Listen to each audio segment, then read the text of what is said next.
हमेशा रहती है। राजनीति में तैयारी नहीं करनी पड़ती, तैयारी हमेशा रहती है। योद्धा हमेशा युद्ध के लिए तैयार रहता है, चाहे उसके पास कम संसाधन हो, चाहे उसके पास बड़े संसाधन हो।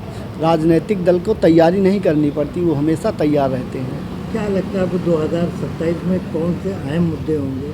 देखिए, सबसे अहम मुद्दा बेरोजगारी, स्वास्थ्य, शिक्षा, ये बड़ा मुद्दा होगा। रोजगार, यही बड़े मुद्दे होंगे। अभी बेरोजगारी की बात कर रहे हैं, जैसे युवा पढ़ लिख कर हाथों में डिग्रियां लेकर नौकरी की तलाश में भटक रहे हैं। देखिए, जब सरकार के पास कोई व्यवस्था नहीं है, ना तो आप 89 के बाद उत्तर प्रदेश में कोई बड़े उद्योग लगे, नहीं लगे।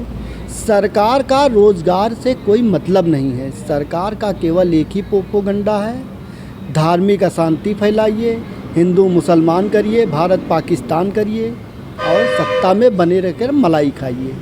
अभी जिस तरह से हमारे संबंध पाकिस्तान से नहीं अच्छे हैं और उसके बाद भी मैच करा दिया। जीएसटी गवर्नमेंट के इनकम का एक हिस्सा भी होती है, लेकिन जीएसटी का कर उतना ही होना चाहिए कि जितना जनता पे भार ना हो। योगी, मोदी, अमित शाह, भारतीय जनता पार्टी संघ 48 दलों की सरकार ने 8 साल जीएसटी के नाम पर जनता को खूब लूटा और अब जब कुर्सी जाने का खतरा आया तो थोड़ी सी जीएसटी कम करके ढिढोरा पीट रहे हैं। पहले वक्त जीएसटी जब लगाई थी तो उसके बारे में बयान करते थे कि बहुत अच्छा काम है ये। अब थोड़ी सी जीएसटी कम की, कहीं बढ़ाई और अब बचत उत्सव मना रहे हैं। ये तो वही हुआ अंधे को चश्मा बांटना, है ना। ये तो वही एक कहावत है, अंधे को चश्मा बांटना। भारतीय जनता पार्टी जनता को कहीं कुछ भी फ़ायदा नहीं है। जीएसटी के नाम पर उद्योगपति भी लूट, बीजेपी के साथ मिले 48 दल संघ, सारे लोग घबराए हुए हैं। राहुल गांधी उस परिवार से आते हैं जिसने देश के लिए तमाम चीज़ें दान कर दी। जब यह देश आज़ाद हुआ हम तो नहीं थे, लेकिन लोग बताते हैं कि हमारे देश में कुछ भी नहीं था। लोग जब जानवर गोबर कर देते थे, उस गोबर के अनाज को धुल करके खाते थे।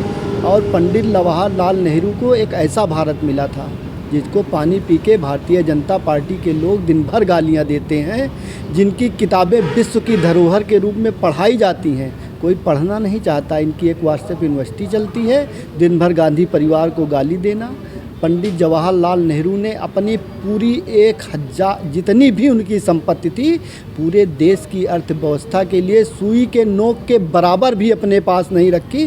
सारी संपत्ति देश को दान कर दी। उनकी एक बेटी थी, वो भी चाहते कि एक मकान तो रहना चाहिए था ना। आज मान लीजिए, ना सांसद होते, ना विधायक होते, ना प्रधानमंत्री होती तो कहाँ रहती श्रीमती इंदिरा गांधी, कहाँ रहता उनका परिवार।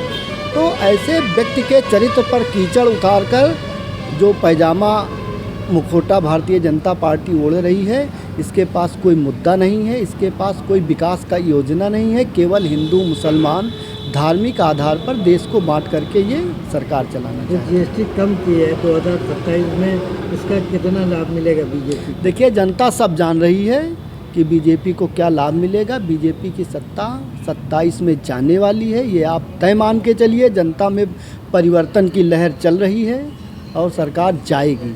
बीजेपी कह रही है विपक्षी सपना देख रहा है।